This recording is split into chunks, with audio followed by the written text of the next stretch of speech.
네, 한반도의 통일을 기원하고 유럽과 아시아의 화합과 소통을 위해서 300여 명의 우리 국민들이 유라시아 친선 특급 기차편으로 대륙 횡단에 나섰었는데요.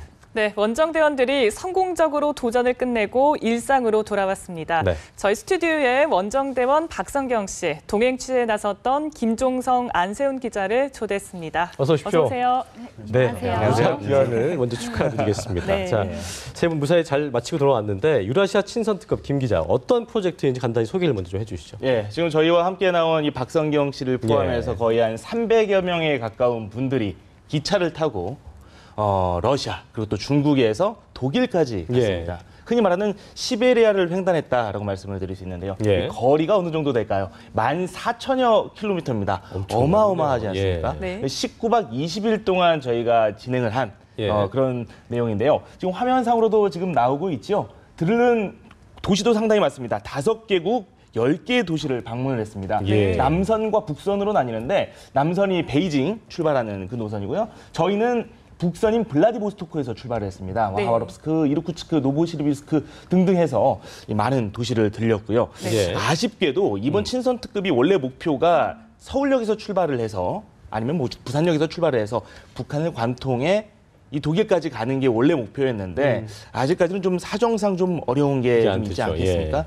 그렇기 때문에 이 비행편으로 각각 중국과 러시아로 이동을 해서 기차로 이동을 하는 그런 일정을 저희가 보냈습니다. 그랬군요. 네, 성경 씨에게 묻고 싶은데 사실 이번 그 프로그램에 참가하기 전에 경쟁률이 굉장히 치열했다라고 들었거든요. 이 프로그램에 참가하게 된 어떤 특별한 계기 같은 게 있을까요? 네, 우선 저희 할아버지 같으신 경우에는 6.25 전쟁에 참전을 두 분 다 하셨었어요. 그래서 이제 통일에 대한 굉장히 이제 좀 생각도 있었고, 그리고 저는 이제 예술 쪽으로 페이스 페인팅을 평소에 많이 봉사를 다녔었습니다. 그래서 그런 쪽으로 재능 기부할 수 있겠다 하고 회사에 이렇게 허락을 받고 왔습니다. 회사원인데 허락을 받고 다녀오신 거예요. 아까 뭐 얘기하신 대로 당찬 포부를 갖고 이번 원정대원에 합류를 했을 텐데 사실 이 기차 내에서 숙식 해결을 해야 되기 때문에 꽤 긴 시간 동안 한 걸로 알고 있거든요. 불편했을 것 같아요. 어땠습니까? 우선 3일 동안 거의 씻지 못하는 걸 해가지고 이제 다들 적응력이 뛰어나셔서 열차에서 페트병으로 막 이렇게 샤워하시는 분들도 계셨고, 다들 컵밥으로 막 밥으로 이렇게 대처하시는 분들 계셨고, 다들 잘 적응하는 모습을 볼 수 있었습니다. 잘 적응했어요? 밥도 그렇고 뭐 이런 적은 다? 처음에는 잠자는 게 너무 힘들더라고요. 소리가 너무 커서 힘들었는데 이제 갈수록 그냥 점점 기절을 해서 자게 되는 현상이 왔었습니다. 그랬군요. 네, 두 분은 숙식이나 이런 부분 어떻게 해결하셨는지 궁금한데요. 저희도 동일했습니다. 그 기차 칸만 좀 약간 달랐을 뿐 같은 동일한 공간에서 밥을 먹고. 그런 거 아니에요? 더 좋은 칸이었나요? 아니었습니다. 동일한 칸이었고요. 식사도 같이 하고 그리고 또 저녁 시간에는 같이 어울리는 그런 자리도 있었고요. 그 박성경 씨 같은 경우가 저희 뉴스 리포트에도 인터뷰로 나오기도 했었거든요. 굉장히 말도 쾌활하게 잘해주고 했었는데 아무래도 저희가 이 기차에서 있다 보니까 좀 여러 가지 좀 제한 사항들도 상당히 많았었고요. 지금 성경 씨가 말한 대로 씻는 부분, 뭐 먹는 부분 저희도 동일하게 좀 불편함이 좀 있었죠. 그랬군요. 그 8일간의 기차 생활을 하면서 다양한 또 뭐 볼거리나 이런 것들이 있지 않았을까? 행사나 이런 것도 있었을 것 같은데 어땠나요? 네, 열차 내에서 말씀하신 거죠. 열차 내에서는 이제 다양한 교수님들의 뭐 강연도 있었고요. 그리고 이제 사람들끼리 재능 이렇게 기부를 하면서 뭐 차 만들기 뭐 이런 식으로 서로 계속 재능을 기부하면서 갔었습니다. 네, 성경 씨는 어떤 재능을 기부하셨나요? 저 같은 경우에는 특히 가장 큰 영향력은 이르크츠크에서 대축제에서 페이스 페인팅이라든지 뭐 하회탈 그리고 이제 예술팀과 함께한 뭐 네일 아트 그런 식으로 진행을 했었습니다. 재주가 많으시군요. 자, 안세훈 기자한테 좀 여쭤볼게요. 취재하는 것도 참 만만치 않았을 것 같은데 각자 두 분 다 에피소드가 있을 것 같은데 안 기자부터 어떤 에피소드가 있었는지 좀 고충을 좀 설명해 주시죠. 저희 영상 기자가 이제 가장 해외 출장을 갔을 때 고민되는 게 영상 송출이거든요. 송출이요. 근데 이제 열차 내에서 영상 송출하는 게 진짜 갈 때도 고민이 엄청 많았었는데 저희가 러시아 와이파이를 임대해서 갔거든요. 와이파이를. 그래서 보니까 열차가 이제 시베리아 땅이 엄청 광활하잖아요. 거기 보니까 뭐 나무랑 땅밖에 안 보이는데 거기서 인터넷이 전혀 되지가 않는 거예요. 근데 저희는 이제 하루에 한 번씩 뉴스를 해야 되니까 밤새서 조금씩 영상을 그래도 되는 곳이 조금씩 있더라고요. 그러니까 와이파이도 계속 되는 게 아니고 예, 그렇죠. 그렇죠. 일부 지역에서 된다는 예. 거죠. 그냥 예. 밤새도록 되는 데마다 조금씩 보냈던 그런 그 생각이 납니다. 그렇군요. 네. 김 기자는 뭐 특별히 기억나는 거? 저희는 뭐 그 무거운 장비를 드는 우리 영상 씨의 기자만 하겠습니다만 저희도 또 그 인원이 좀 한정돼서 갔었기 때문에 방송 장비 흔히 말하는 트라이포드라고 예. 그 삼각대 같은 장비들이 있거든요. 그쵸. 그걸 또 들고 다니는데 굉장히 힘들더라고요. 그래서 같이 취재를 평소에 다녔던 그 영상 취재 기자들한테 굉장한 고마움과 네. 그리고 또 이해를 하게 되는 그런 자리였던 것 같고요. 예. 그리고 촬영 중에 저희가 제지를 당하기도 했었거든요. 예. 예, 아무래도 이 보안이라든지 이런 부분이 있기 때문에 기차역 이런 부분이 또 굉장히 중요 시설로 구분이 됩니다. 그래서 뭐 헬리캠 촬영이라든지 이런 것들이 좀 제한이 됐었고 실제로 제가 스탠딩을 하고 있는데 그 호스 같은 거를 물이 들어가는 호스 같은 걸 호스? 제가 들고 이렇게 스탠딩을 했었는데 그거를 채가더라고요. 손대지 말라고 이야기를 하면서 무슨 말인지 러시아 말로 말해서 알아듣지는 못했는데 네. 굉장히 화를 내면서 채가서 저희가 당황했었던 그런 경험들도 있습니다. 그렇군요. 네, 이런 고생도 어려움 많이 속에서도 또 좋은 영상 예, 보내주셔서 정말 그러니까요. 고맙다는 말씀 전하고 싶고요. 네. 방문한 지역 많다라고 아까 말씀을 해주셨는데 가장 기억에 남는 곳이 어딘가요? 가장 기억에 남는 것은 제가 이제 재능 기부를 했던 확실히 이렇게 직후에 이제 축구를 했었던 이 곳인데요. 거기서 친구가 이렇게 팔찌를 선물을 해줬었어요. 그래서 차고 왔는데요. 이제 한국 이름으로는 사랑이라고 자기가 이렇게 하면서 한국 이름만 알려주더라고요. 그렇군요. 그래서 지금도 연락을 하고 있는데 언어가 조금 이렇게 안 통해도 친구가 될 수 있고 하는 거를 많이 느꼈고요. 그랬군요. 그리고 K-팝에 얼마나 큰 영향력을 느낄 수 있었습니다. 그랬군요. 두 분은 어떤 지역이 기억에 남나요? 먼저 말씀해 주실까요? 네, 저는 그 바다 같은 호수, 바이칼 호수가 가장 바이칼 기억이 호수, 나는데요. 그 저희가 그 바이칼 호수에서 이제 일출을 찍으려고 새벽에 일어나서 새벽부터 일어나서 찍었었거든요. 그래서 새벽에 일어나서 찍고 좀 피곤해서 눈을 감았다 떴는데 한 5시간 정도 잠을 잤었는데 그래도 그대로 바이칼 호수가 5시간이 지나도 저 있더라고요. 지금 화면 나온 게 예, 바이칼 예. 호수죠? 굉장히 좋습니다. 바다 같군요, 호수가 정말. 예. 그러니까 뭐 5시간이 지나도 그대로 그냥 이 바다같이 계속 호수였고, 계속 예. 호수니까 네. 저 찍으면서도 참 이게 카메라에 담기가 다 담을 수가 없구나. 그래서 저렇게 헬리캠도 띄우고 담아봤지만 진짜 광활한 예. 호수 담기라는 항상 참 리포트 들어오는 거 보면서 네. 나도 저기에 있고 싶다 이런 생각이 들고 나왔었는데 김종석 기자는 어디가 특별히 좀 기억에 남았어요? 두 분 이르쿠츠크, 바이카루스 이야기를 했지만 저는 개인적으로는 폴란드 바르샤바가 상당히 인상적이었어요. 그렇군요. 예. 1박 2일 정말 짧은 기간 동안 있었지만 한국의 인기가 대단하더라고요.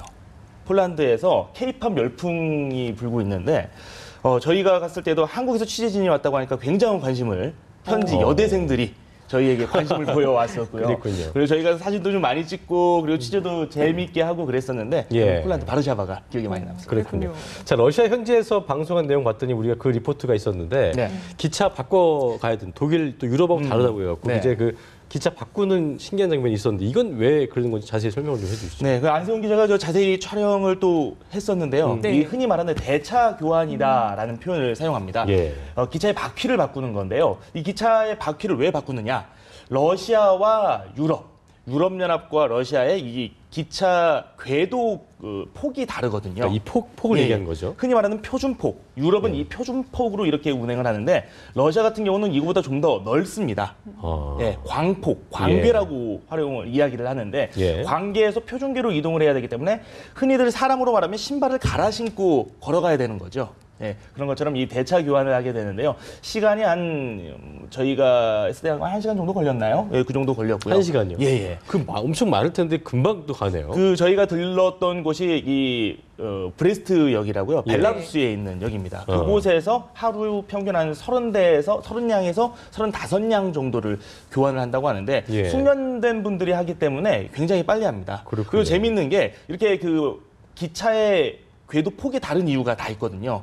왜 그러냐? 네. 예전에 그 나폴레옹 정복 전쟁이라든지 이런 것 때문에 외세 침입을 상당히 많이 받았던 곳들 중 하나가 예. 러시아이기도 하고 네. 그리고 또 이 다른 폭을 사용하는 게 스페인도 마찬가지로 활용을 하는데 외세 침입을 겪었던 그런 국가들이 이 철도가 연결이 되는 건 중요하지만 이 철도가 외세의 이 침입 경로가 돼서는 안 된다. 라는 생각으로 이렇게 좀 궤도의 넓이를 다르게 했다라고 이야기를 하더라고요. 그렇군요. 네, 생소한 경험도 좀 많이 하신 것 같은데요.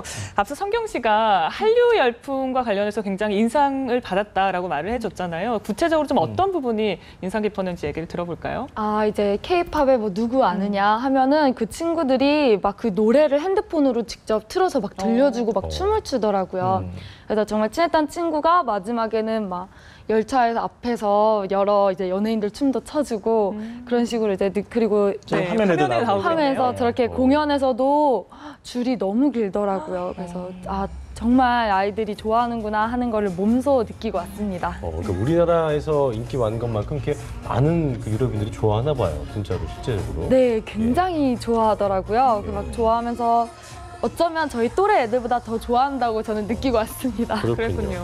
자, 김 기자. 네. 광복 70주년을 기념해서 기획된 유라시아 친선 특급인데 러시아도 그렇고 독일도 그렇고 방문지에서 되게 뜻깊은 행사가 많이 열렸다고 해요. 어떤 네네. 것인지 좀 소개를 좀 해주시죠. 지금 저희가 그 이야기를 나누는 도중에 이호 여사 방북하지 않았습니까? 예, 예. 광복 70주년이다라는 이야기도 하고 분단 70주년 이렇게 우리나라에만 의미가 있는 그런 행사는 아니었습니다. 러시아 같은 경우는 한러 수교 25주년이거든요. 그리고 세계 2차 대전에서 러시아가 승전을 한 지 벌써 70년이 됐습니다. 네. 그만큼 좀 뭐 러시아에도 상당히 의미가 있는 그런 행사이기도 해서 저희가 갔을 때도 한러 수교 25주년 행사, 뭐 음악회라든지 이런 여러 가지 행사를 열었는데 조수미 씨가 참석을 하기도 했었고요. 그리고 또 그에 앞서서 저희가 무명용사의 묘, 이 묘역을 방문해서 헌화를 하는 그런 행사들도 있었습니다. 서로를 이해하려는 그런 움직임을 저희도 많이 보여줬었고 그런 행사들도 많이 했었고요. 지금 화면에 또 나오고 있죠. 네, 조수미 씨 음악회죠. 이 부분은 저희가 독일에서 촬영을 한 내용인데요. 이 독일도 마찬가지로 독일에서도 저희가 공연을 하면서도 인기가 상당히 많았습니다. 네. K-팝에 대한 내용 인기도 좀 있었지만은 실제로 커버 댄스라든지 여러 공연도 있었고 이렇게 조수미 씨의 음악 공연, 한국과 독일 음악인들이 모여서 한 70명들이 네. 모여서 협연을 하는 관객들 많네요. 그런 행사가 네. 있었고 하이라이트가 있었는데 지금 피아니스트 백건우 씨가 네, 나오고 네. 있죠. 뭐 저뿐만 아니라 대형 태극기를 만들어서 브란덴부르크 문에다가 앞에서 저희가 회양을 하는 뭐 그런 아주 뜻깊은 행사들도 있었습니다. 조수미 씨, 백건우 씨 공연을 눈앞에서 본다는 게 쉽지 네, 않은 지금 화면에 일이에요. 들어가고 있죠. 대형 네. 태극기예요. 저기 대단한 수작업으로 만든 건데요. 저희 또 연합뉴스TV 취재진이 저 만드는 과정을 일일이 다 촬영을 했습니다. 한 땀 한 땀 다 예, 수작업을 예. 만든 거예요. 그리고 저 태극기 안에는 그 박성경 씨를 포함해서 많은 분들이 그 통일을 기원하는 그리고 또 예. 평화를 기원하는 여러 가지 메시지를 담은 그런 내용들도 적혀 있죠. 장관이 네, 어떻게 정말 뜻깊은 행사가 많았던 것 같은데 그렇다면 좀 개인적으로는 이번 행사가 어떤 의미가 있었는지 궁금하거든요. 먼저 안세훈 기자가 말씀해 주실까요? 네, 저는 해외 출장 중에서 이렇게 길었던 출장은 처음이었어요. 그래서 뭐 힘들었지만 그래도 이렇게 뜻깊은 행사를 참가하면서 취재하면서 참 많은 도움도 됐고요. 예. 참고로 이 자리를 빌어서 저희 영상뉴스 부장께 감사하다고 이 보내주신 거에 대해서 감사하다고 말씀드리고 싶습니다. 그렇죠. 이게 삶에 있어서 이런 경험을 할 수 있는 게 쉽지 않은 거잖아요. 예. 네. 자, 김 기자는 또 어떤 네. 느낌인가요? 일단 우리 안세훈 기자도 부장님께 감사함을 표했으니까 저희도 뭐 임원분들 비롯해서 선배님들께 감사를 드리고요. 네. 그리고 저 같은 경우는 이번 그 취재를 통해서 정말 다양한 일을 하시는 분들 그리고 또 다양한 연령대 분들 그리고 또 해외에 계신 분들 많은 사람들을 만나서 정말 도움이 많이 됐고요. 그리고 세상은 정말 넓다. 그리고 또 제가 알고 있는 거는 정말 조금만 알고 있는 거다. 더 많이 알기 위해서 노력을 해야 되겠다. 이런 생각을 좀 해봤습니다. 네. 성경 씨는 어땠어요? 아, 저도 거의 기자님과 같은 생각을 했는데요.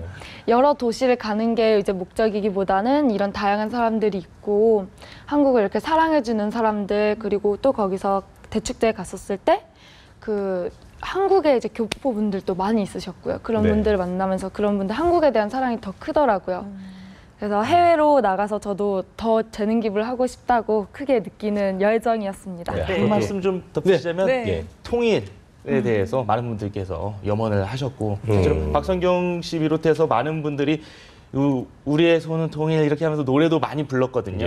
그래서 언젠가는 좀 남과 이 북의 기차길이 연결이 돼서 말 그대로 기차로 유럽까지 가는 그런 좀 시대가 어서 빨리 열렸으면 좋겠습니다. 그러니까요. 가슴 뭉클한 그 순간이 하루빨리 왔으면 바람을 가져보겠습니다. 네, 오늘 저희 세 분 말씀 여기까지 듣겠습니다. 고맙습니다. 고맙습니다. 예.